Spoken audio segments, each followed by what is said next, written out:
ओम आप्यायन्तु ममांगानि वाक्प्राणश्चक्षुश्रोत्रमथो बलमिन्द्रियाणि च सर्वाणि सर्वं ब्रह्म उपनिषदं माहं ब्रह्म निराकुर्याम् मा ब्रह्म निराकरोत् अनिराकरणमस्तु अनिराकरणं मे अस्तु तदात्मनि निरतेय उपनिषत्सु धर्मा ते मयि सन्तु ओम शांति शांति शांति।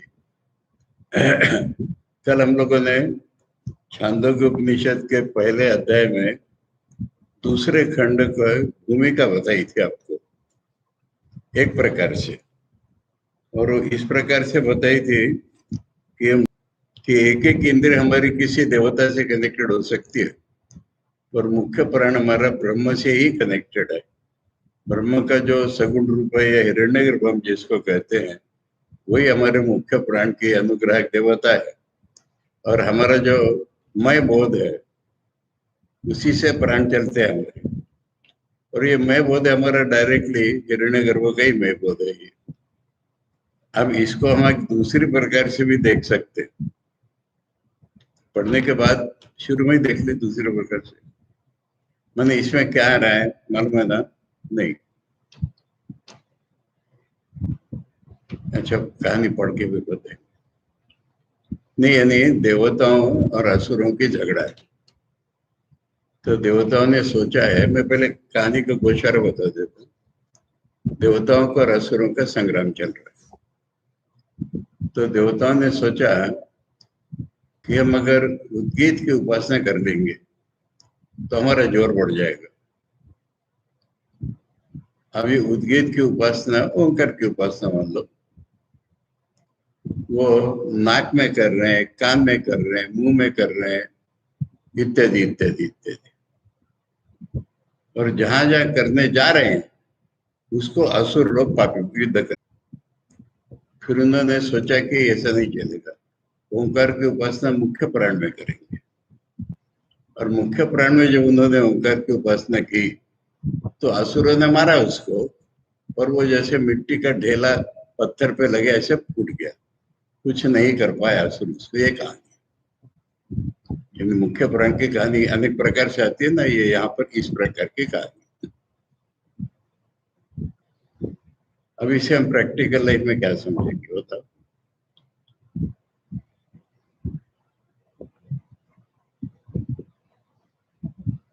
देखो, हम अगर सूंघते कुछ भी चीज अच्छा गंदा सूंघते तो उससे जो आत्मा है हमारा या जो मैं कॉन्शियसनेस है उसको खुशी होती है, परंतु नाक को भी खुशी मिलती है ना। हम मुंह से कुछ खाते हैं, पेट भरता है, मुख्य प्राण की पुष्टि होती है, पर मुंह को भी अच्छा लगता है। तो हमारी सारी इंद्रियां हमारे लिए जो काम करती है वो कुछ खुद के लिए रख के फिर करती है। और इस चीज को असुर लोग भाप लेते हैं और उसको पाप से विद्या कर। पाप से विद्या कैसे? कि हम अच्छा सुनते हैं उसके साथ बुरा भी सुनते हैं, कंपल्सरीली। हमेशा सुगंध नहीं मिलेगी हमारी नाक को, दुर्गंध भी मिलेगी। अच्छा खाना भी खाएंगे, बेकार खाना भी खाएंगे। हर इंद्रिय में यह हाल है, अच्छा सुनेंगे बुरा भी सुनेंगे, परंतु मुख्य प्राण कभी व्यतीत तो नहीं होगा। अच्छा, मुख्य प्राण जो चल रहा है हमारा, वो किसके लिए चल रहा है? अपने लिए चल रहा है क्या? मुख्य प्राण से सारी इंद्रियां पुष्ट हो रही है ना।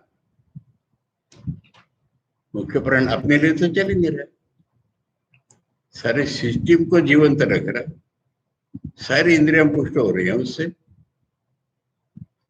समाज में देखो तुम, जो आदमी, क्या है वो एक गाना है ना, श्लोक हम लोगों ने लिखा था कई प्रसंगों में,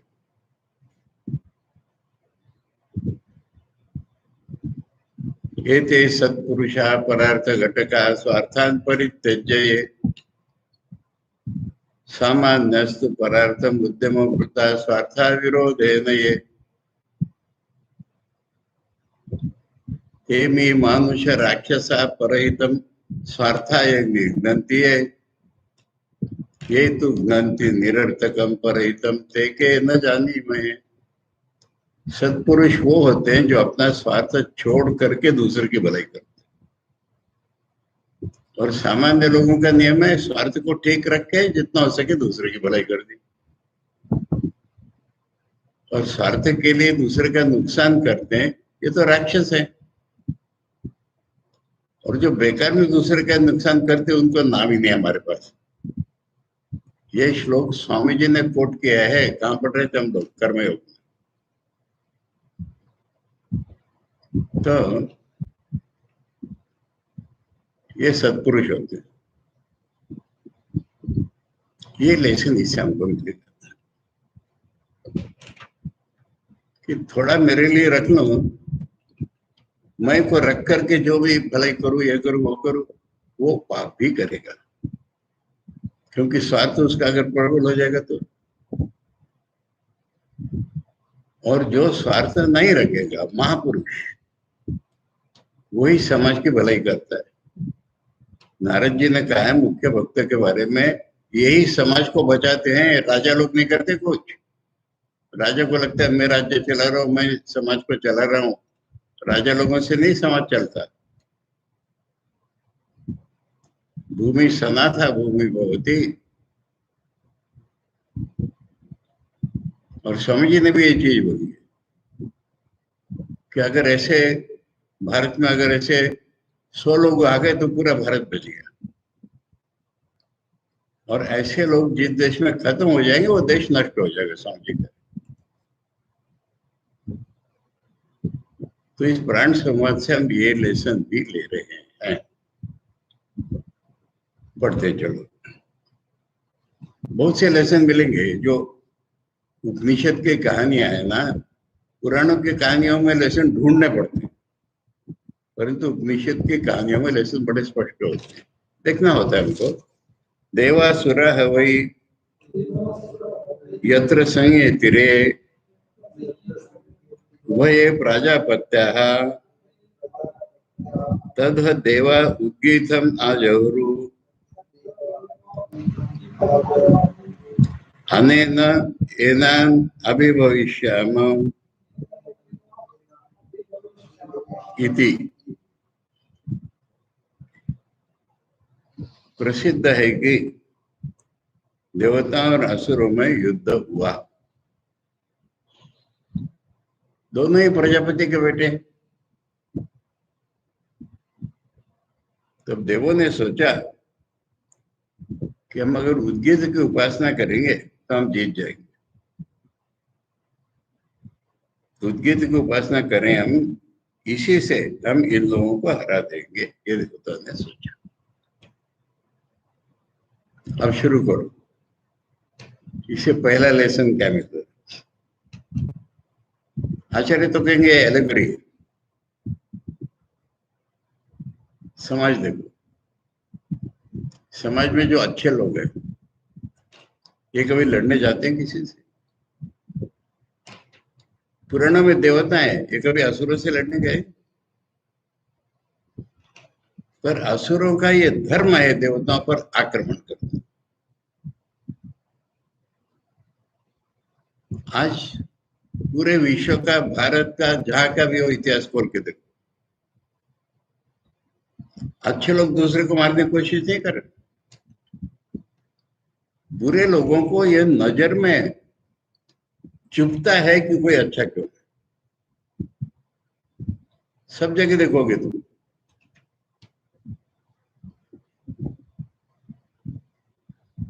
जेलसी कई प्रकार से, अच्छा है क्यों?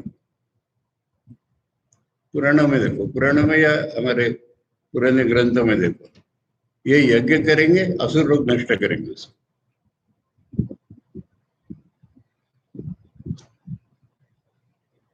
ये असुरों का, देव और असुर कौन होते हैं समाज में? व्याख्या मालूम है? चैतन्य प्रधान जो वो देव, इंद्रिय प्रधान वो असुर। सुरासुर नहीं है, देव माने देवता ना देवा। और असु माने इंद्रियों में खेलने वाले प्राण, इनको असु कहते हैं। तो प्राण इंद्रिय प्रधान जहां पर, उसका नाम असु। गीता में यही व्याख्या है। असुर लोग क्रूर हो जाते इसलिए राक्षस नाम हो जाता है। पर राक्षस का अर्थ क्रूर, क्रूर, यह असुर है। देखो ना, समाज में, दुनिया में, कहीं भी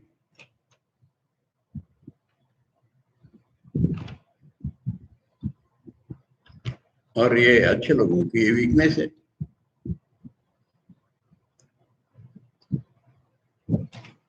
अच्छा, अच्छे लोगों में और एक दोष समाज की दृष्टि से देखो तो, कि एक दूसरे से दोस्ती करने की भी नहीं सोचते, अपना अपना करते धर्म का काम।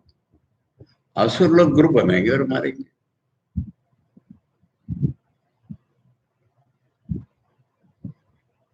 शंकराचार्य इसका अर्थ अलग प्रकार से निकाल, वो भी ठीक है। अच्छा, अब देखो महाभारत में पांडव 5, कौरव 100। पांडव की तरफ 7 अक्षौहिणी सेना, कौरव की तरफ 11। भगवान जब इनको मदद करते तभी ये लोग जीतते।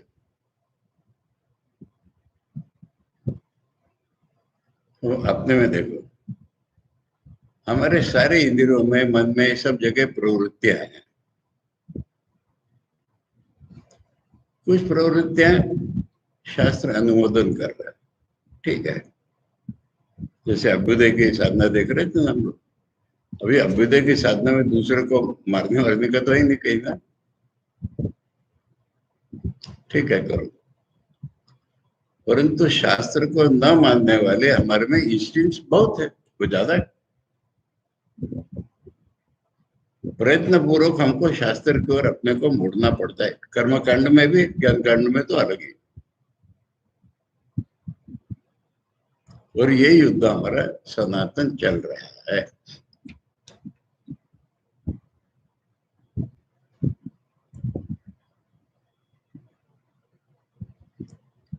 तो इसका मीनिंग समझ लिया ना हमने। देवता और असुर प्रसिद्ध है कि ये युद्ध करने लगे। उन्हें देवताओं पर आ पड़ती है तो युद्ध करना पड़ता है उनको। दुनिया की हिस्ट्री में देखो, भारत ने कभी किसी विदेश पर आक्रमण करके उसको कब्जा करने की कोशिश कब की है दुनिया? समझ के लोगों ने बोला अमेरिका में वगैरह, तो समझ बोले यही तो हमारी ग्लोरी है, यही हमारी ग्लोरी है।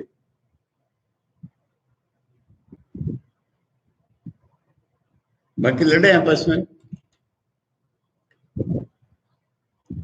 अभी पूरी दुनिया में क्या चल रहा है पता चल रहा है आप लोगों को? चाइना पूरी दुनिया पर कब्जा करना चाहता है, पूरी दुनिया पर। इसलिए उसकी मुख्य लड़ाई अमेरिका से और इंडिया से। और इंडिया बहुत दिनों तक अमेरिका से दोस्ती नहीं करता था। नेहरू जी ने कभी नहीं दोस्ती की, कभी नहीं।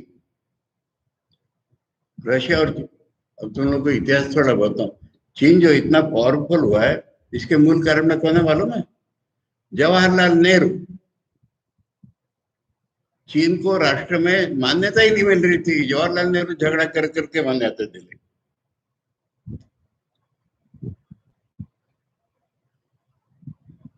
और फॉर्मोसा नाम का एक टापू है चीन का, वहां असली राष्ट्रवादी चीन, ये कम्युनिस्ट है पूरे।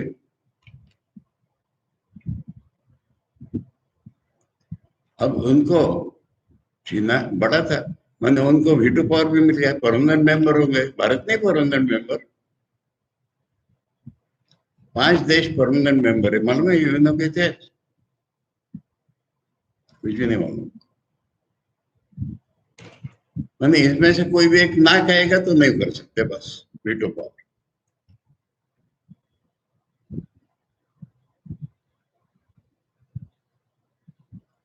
अब पाकिस्तान की इतनी इतनी इतनी अधिक बदमाशी, कई बार प्रपोजल आते कि पाकिस्तान को टेररिस्ट स्टेट डिक्लेयर करो, चाइना बोलेगा नहीं, बस मत।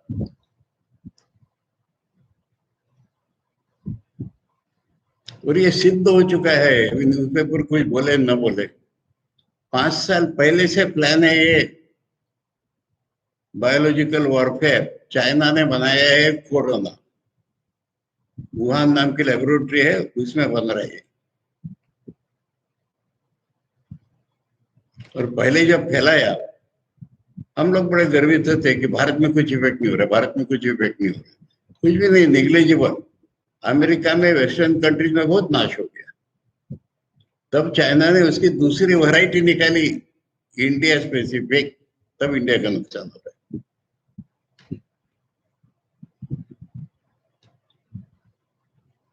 तो ये लोग अटैक करेंगे। स्वामी विवेकानंद ने कहा है, यही बार केंद्र भारत,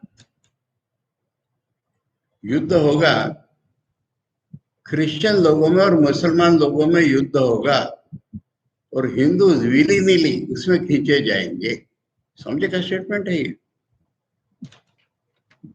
विली नीली माने अपनी इच्छा हो ना हो, हिंदुओं को इसमें पढ़ना पड़ेगा। युद्ध होगा क्रिश्चियन और मुसलमानों, और भारत में होगा।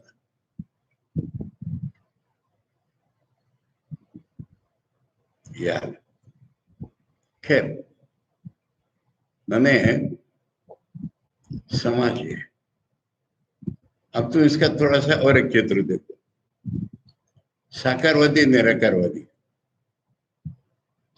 साकारवादियों में आपस में झगड़ा कैसा होता है? जैसे छोटे बच्चे कहते हैं ना, मेरे बाप के पास ज्यादा पैसा है, मेरी माँ ज्यादा अच्छी है, ऐसा झगड़ा होता है। कृष्ण बड़े की राम बड़े में। इन्होंने कभी निराकारियों पर आक्रमण किया है? निराकारी हमेशा आक्रमण करे, हमेशा।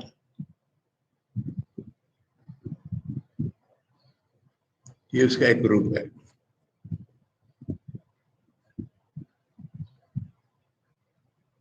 तो ये हाल है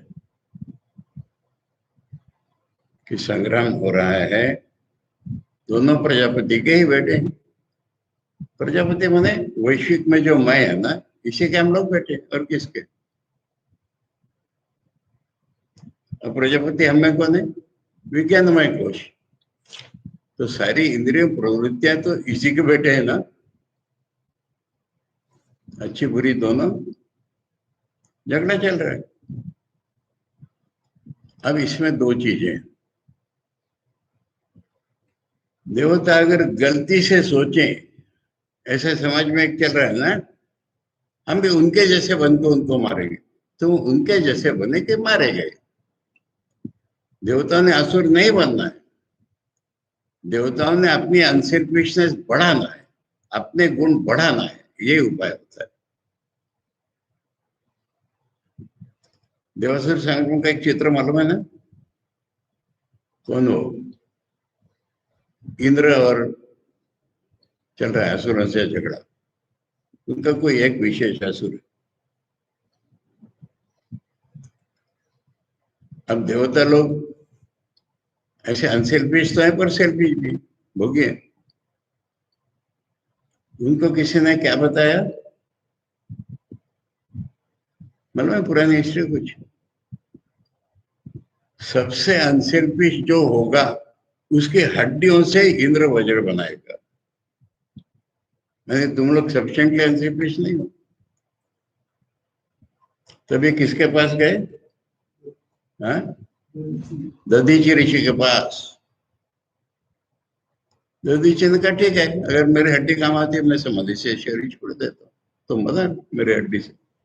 दधीची के हड्डी से इंद्र का वज्र बनाया, और तब इंद्र जीता था।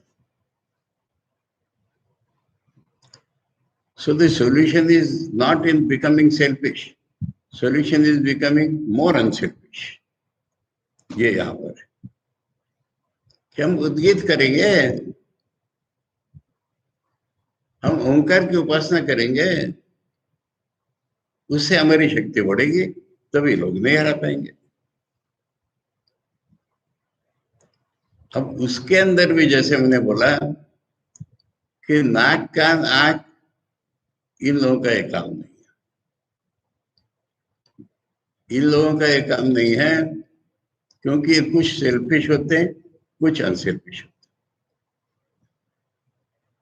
हैं। धर्म की दृष्टि से देखो,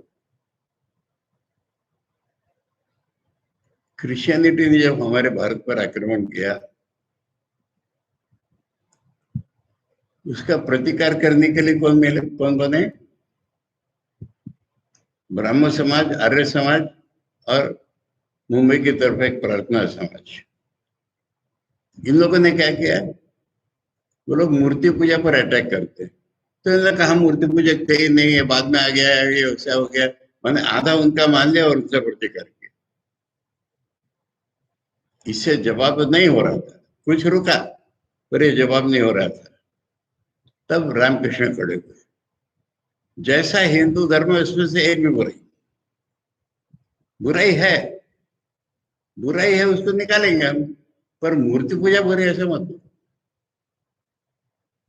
मैंने फंडामेंटली हमें एक भी बुराई नहीं है।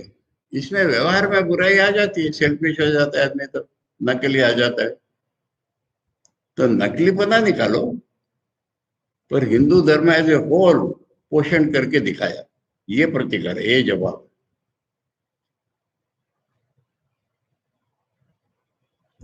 तो इसलिए the solution is in more unselfishness.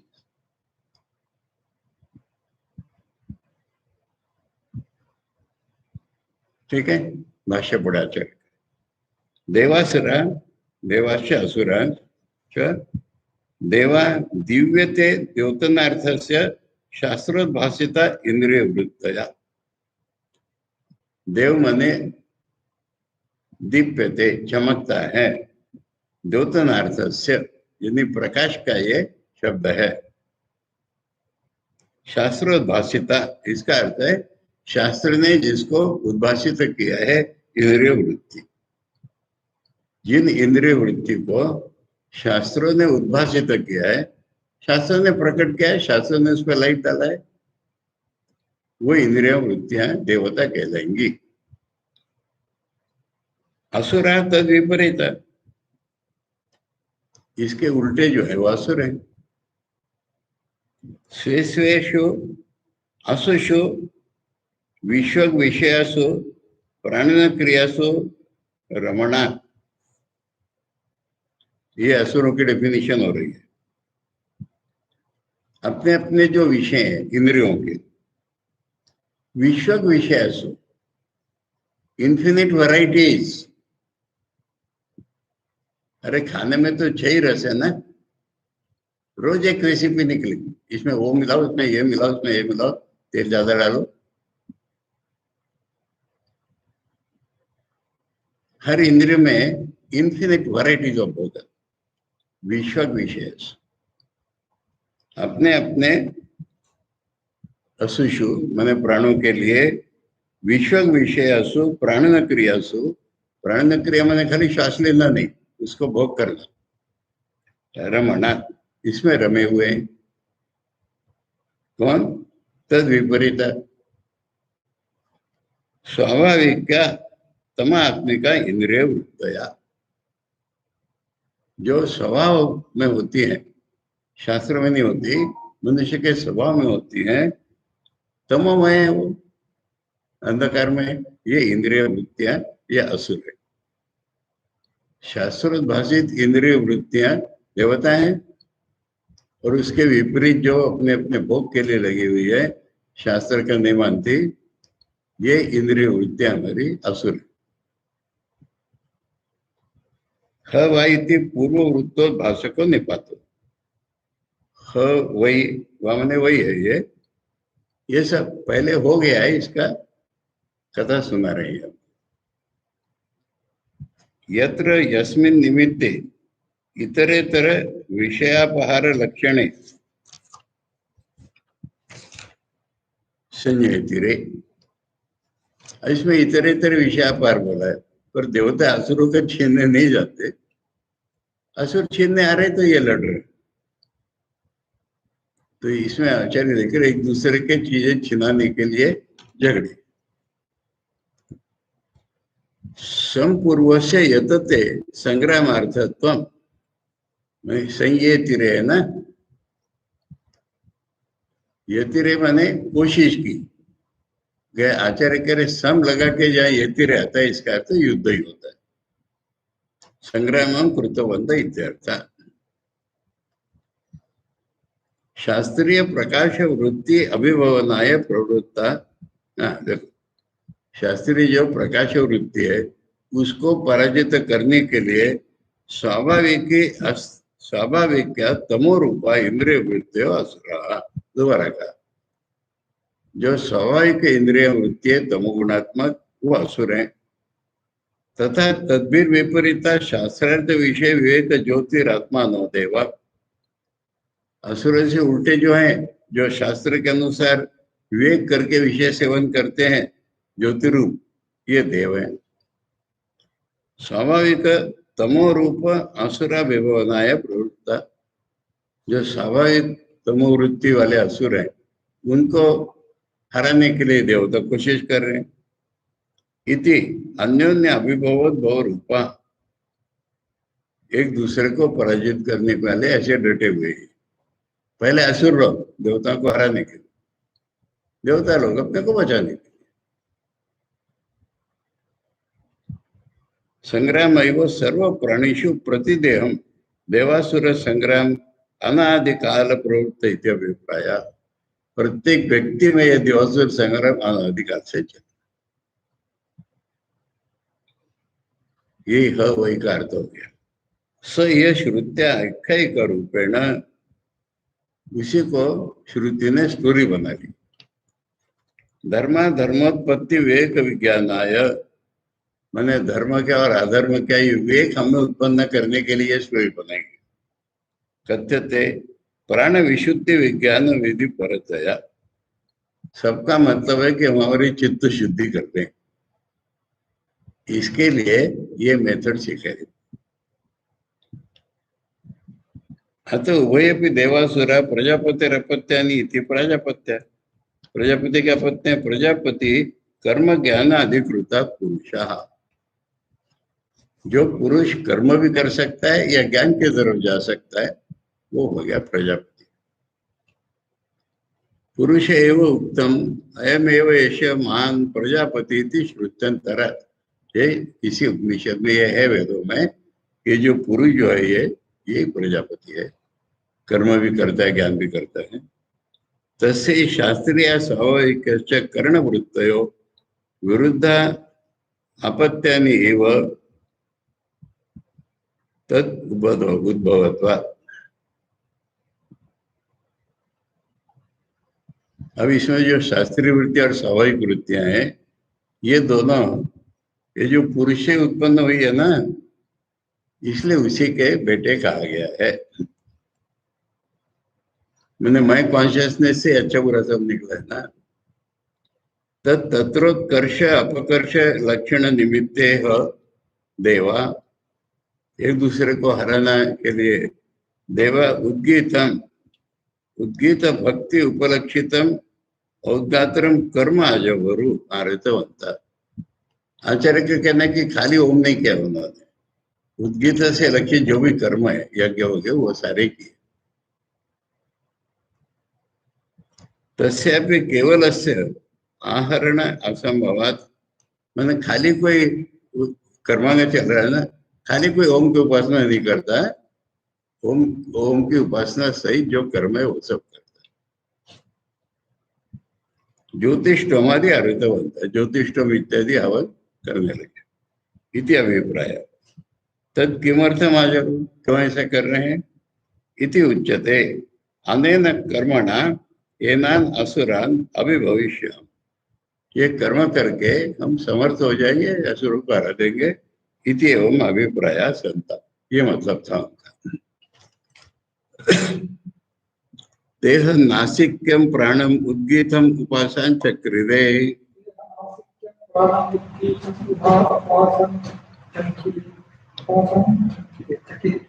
तम असुरा पापमना विविधु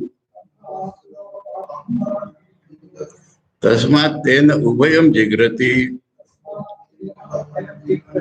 सुरभीच्या दुर्गंधीच्या पापना ही ऐश विद्या। अब उन्होंने नासिका में जो प्राण रहता है हमारा, यानी चेतन है ना, वहां पर भी मैं सूंघूंगा, ये नासिका में रहने वाला प्राण, उसको ही ओम के रूप में, उद्गीत रूप में उपासना करने लगे। नासिका में रहने वाले प्राण की ओम के रूप में उपासना करने लगे। तम असुरा पाप नाविवेद, उसे असुरों ने पाप से विद्ध कर दिया। तस्मात तेन वयम जिग्रति, इसलिए आदमी दोनों ही सूंघता है, सुरभि दुर्गंधी, अच्छे और बुरे। पाप नहीं ऐसे विद्या, क्योंकि पाप से विद्ध हो चुका है।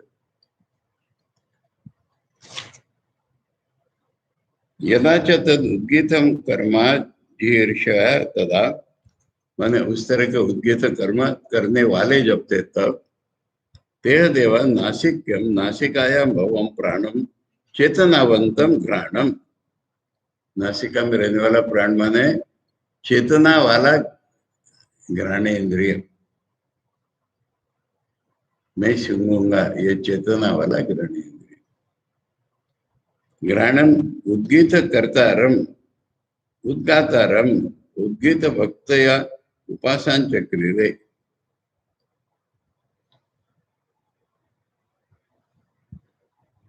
उसको उन्होंने उद्गाता बना दिया, नाक में रहने वाले प्राण को, कि तू कर, हमारे लिए उद्गीत की उपासना तू कर, ऐसा अर्थ है इसका। तू उद्गीत भक्ति कई करने वाला है वो, तो तू कर हमारे लिए, कृतवंता इत्यर्थ। नासिक प्राण दृष्टो उद्गीताख्यम अक्षरम ओंकारम उपासन चक्रिरे इत्यर्थ। इसका अर्थ हो गया कि नासिका में रहने वाला जो प्राण है, उसके रूप में उन्होंने ओंकार की उपासना की, इधर से उधर से कोई भी देखो। एवं ही प्रकृतार्थ परित्यागो अपि अप्रकृतार्थ उपादानम च न कृतम स्यात् खलु एतस्य एव अक्षरस्य इति ओंकार उपास्यतया प्रकृता। मैंने इसका अर्थ दिख रहा है नाक में उपासना की, हम कह रहे हैं कि नाक के द्वारा उपासना की, ये तो अर्थ ठीक नहीं हो रहा है ना। आचार्य उसका अर्थ बता कह रहे तो ठीक नहीं हो रहा है। अब इसको हटाने के लिए क्या है, अरे ओम की बात चल रही, बस ये पकड़ो, ओम की उपासना ही सिखाई जा रही है, यही बात पकड़ो। ननु उद्गीतोपलक्षितम कर्म आरुतवंत इति उवाच इदानीमेव कर्म नासिक्य प्राणम दृश्य ओंकारम उपासना चकारित। अभी आपने कहा कि खाली ओम की उपासना ने कर्म भी किया होगा, अभी आप कह रहे हैं खाली ओंकार की उपासना की बात है, नहीं दोषा। उद्गीत कर्मणि एव ही तत्कर्तृ प्राण देवता दृष्टिया उद्गीत भक्ते अवयव ओंकार उपास्यत्वेन विवक्षितो न स्वतंत्र। यहाँ पर सारा कर्मांग उपासना की बात चल रही है, उसी रूप में ओम सिखाया जा रहा है। इसलिए ओम कहने में अक्षर कर्म इंक्लूडेड है, कर्म में ओम है यहाँ पर, ऐसा इसका अर्थ है, कोई नया अर्थ नहीं बताया हमने। अतः तादर्थेन कर्मारितवंता इति युक्तम एवं, इसलिए उसके लिए उन्होंने कुछ कर्म किया, यही अर्थ होता है। तम एवं देवैर्वृतम उद्गातारम असुरा, मैंने देवताओं ने नाक को उद्गाता बना लिया था। असुरा स्वाभाविकतम आत्मानो ज्योति रूपम नासिक्यम प्राणम देवम स्वोत्थेन पाप्मना धर्म असंग रूपेण विविधु विद्वंता संसर्गम कृतवंता इत्यर्थ। अब नाक में स्वाभाविक वृत्तियां भी हैं, तो उसने सोचा अपने लिए सुन लो, अपने लिए कर लो ओम की उपासना, थोड़ी थोड़ी देवताओं के लिए कर लूंगा। सही नासिक ये है उसका, असुरों ने विद्ध कर दिया कि अर्थ ये लेना है कि नासिका ने सोचा कुछ अपने लिए कर लो, बाकी उनके लिए कर लूंगा। सही नासिक क्या प्राणा कल्याण गंध ग्रहण अभिमाना असंगा विभूत विवेक विज्ञानो, अब वो तो अपने लिए अच्छा अच्छा सुनने में लगा हुआ है, तो उसका विवेक बुद्धि खत्म हो गई। प्रैक्टिकल लाइफ में अच्छा अच्छा खाने का, अच्छा अच्छा सूंघने का जो होता है ना, तो एक बुद्धि चली जाती है। स तेन दोषेण पापम संसर्ग्य, असुर ने मारा उसको, मैंने इसी दोष से वो अच्छा अच्छा सिलेक्ट करके के जब सूंघने लगा, उसी दोष से वो बिगड़ गया।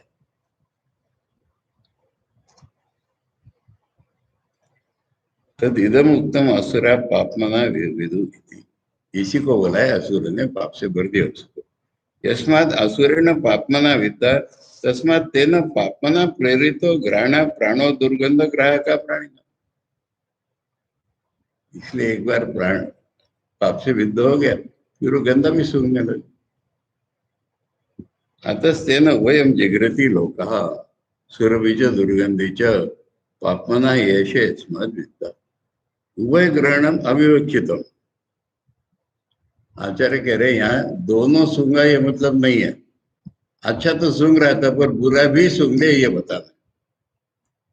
एक बार विवेक बिगड़ गया कि बुरा भी सूंघता है। यस्य उभयम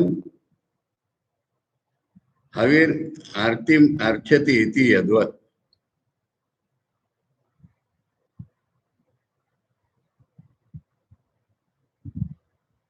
इंद्र देवता के लिए 5 चक्रों से वातार्पण करे, इस वाक्य में दोनों पद विवक्षित नहीं है। इसी प्रकार कुछ कर्मकांड के रेफरेंस दे रहे हैं कि दोनों का अर्थ है दोनों नहीं है, ये तो दे ही रहे हो, ये भी दो, बस ये यद एव इदम अप्रतिरूपम जिग्रति इति समान प्रकरण श्रुते।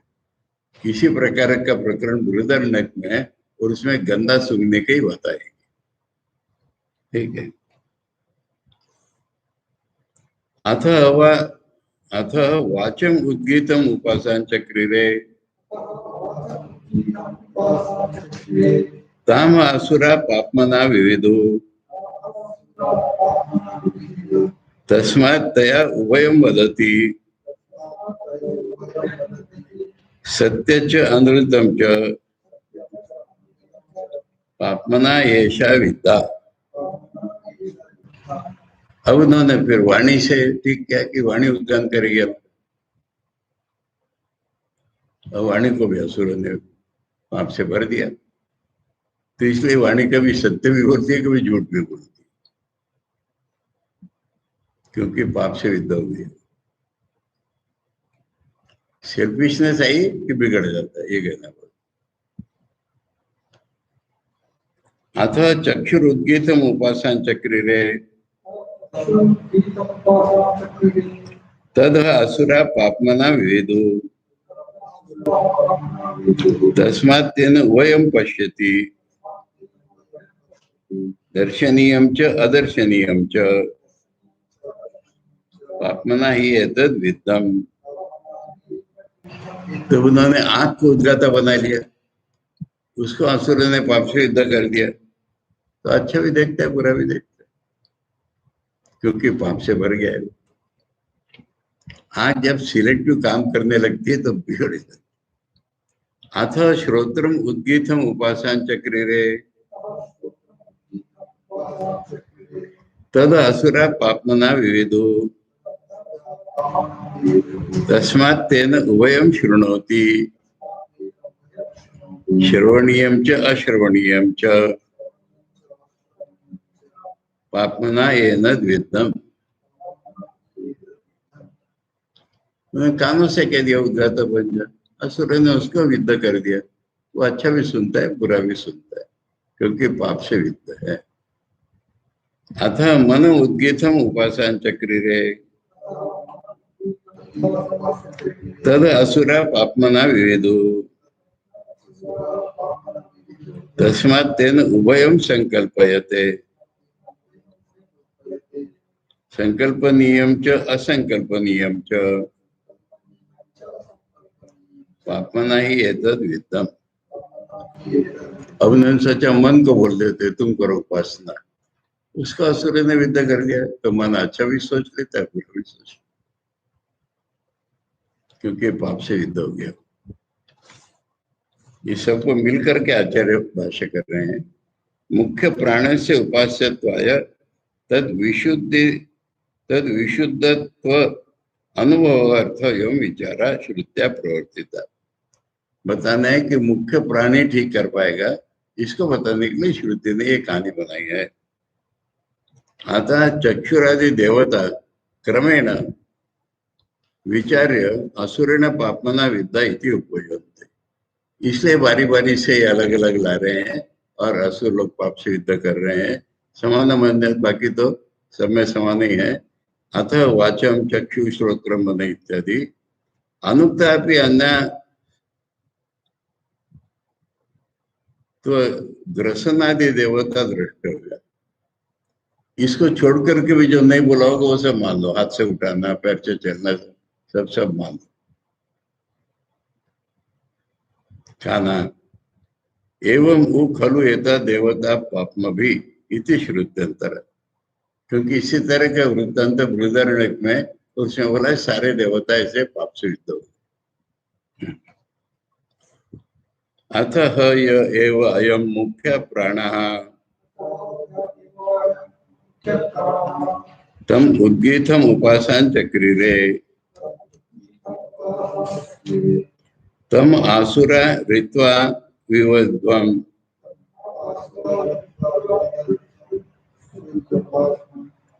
विवध्वंसु ये शब्द है।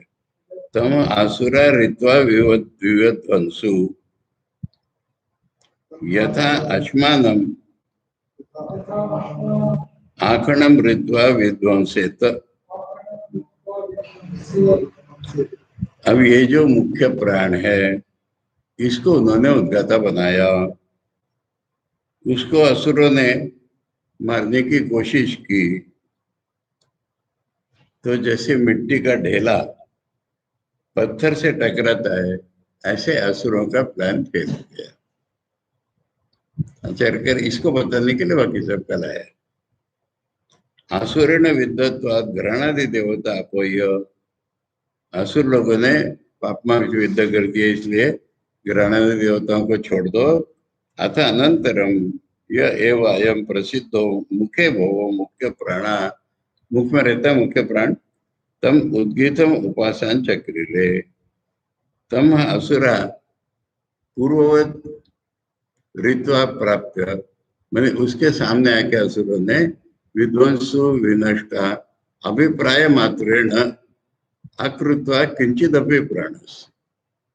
तो असुर ने मतलब ऐसे ही किया, इसको पाप से युद्ध कर देंगे, परंतु प्राण का कुछ नहीं हुआ। कथम विनष्टा इति अत्र दृष्टांत। कैसे असुरों की इच्छा नष्ट हो गई, इसका ये उदाहरण है। यथा लोके अश्मानम आखणम न शक्यते खनितुम। आखंड माने पत्थर, अश्मान माने मिट्टी का ढेला। मिट्टी का ढेला पत्थर को जैसे कुछ नहीं कर सकता,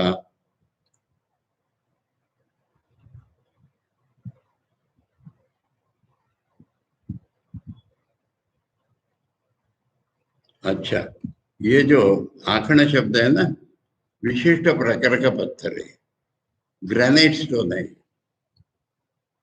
मैंने मिट्टी के ढेले से तो छोड़ दो, कुदाल होती है ना, और कुदाली, कुदाली से भी नहीं हो सकता उसको कुछ। ऐसा ही आखण है।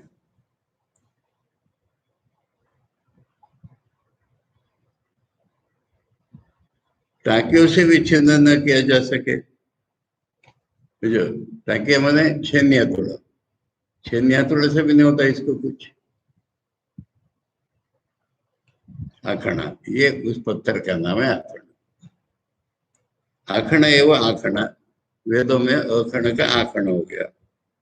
तम ऋत्वा सामर्थ्या निष्ठ पांसु पिंड।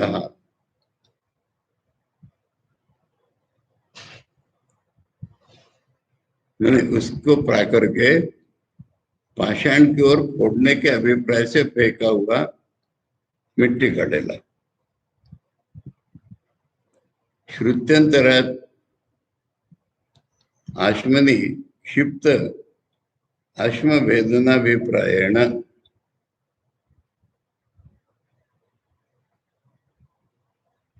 वो पत्थर का कुछ भी नहीं बिगड़ा, स्वयं ही नष्ट हो गया। तस्य अश्मना किंचिदपि अकृत्वा पत्रक कुछ नहीं हुआ। स्वयं विद्वांसेत विधिरेण एतेवं विदध्वम असुर इत्यर्थः। एवं विशुद्धो असुर अघर्षितत्वात् प्राण इति। तो जो प्राण है असुरों के, इससे कुछ नहीं हुआ।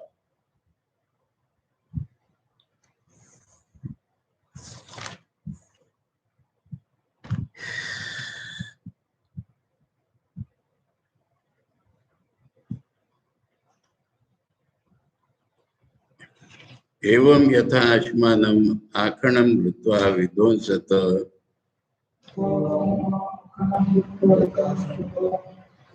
छोड़ो, बहुत पढ़ लिया है, कल पढ़ेंगे इसको।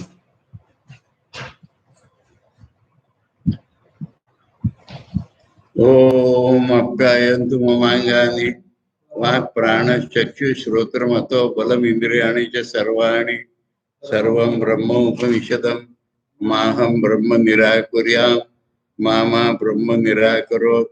अनिराकरणमस्तु अनिराकरणं मे अस्तु तदात्मनि निरतेय उपनिषत्सु धर्मा ते मयि सन्तु। ओम शांति शांति शांति। हरि ओम तत्सत्। श्री राम कृष्ण अर्पणम्।